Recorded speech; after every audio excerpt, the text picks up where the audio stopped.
5 दिवसीय दीपोत्सव पर्व का आखिरी दिन होता है भाई दूज का दिन।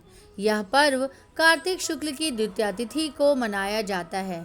इस साल कार्तिक शुक्ल की द्वितीया तिथि 14 नवंबर की दोपहर 2:36 से शुरू हो गई है और यह 15 नवंबर की दोपहर 1:47 पर समाप्त होगी। इस तरह इस बार द्वितीया तिथि 2 दिन रहने से लोगों में भाई दूज मनाने को लेकर असमंजस की स्थिति है।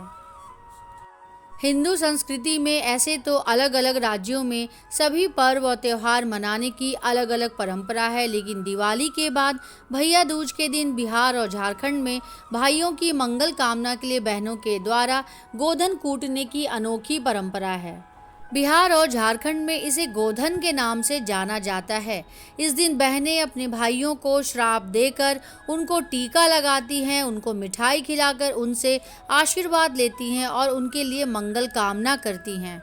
ऐसी मान्यता है कि भाइयों को इस श्राप से मृत्यु का डर नहीं होता है।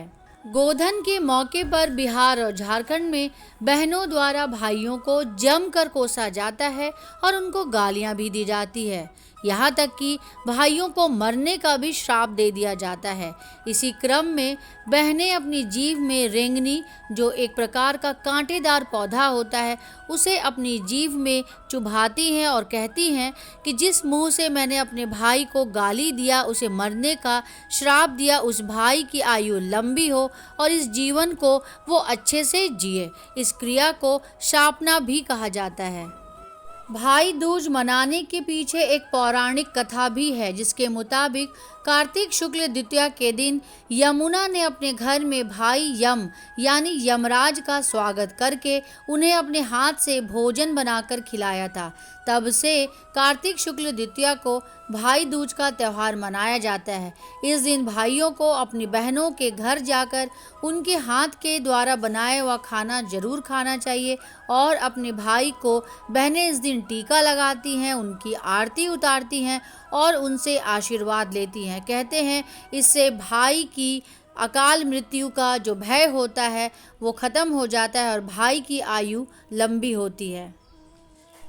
भाई दूज के दिन यमराज ने अपनी बहन यमुना के घर भोजन किया और आशीर्वाद दिया और प्रसन्न होकर कहा कि कार्तिक शुक्ल द्वितीया के दिन जो भाई अपनी बहन के घर भोजन करेगा उसे अकाल मृत्यु का खतरा नहीं रहेगा।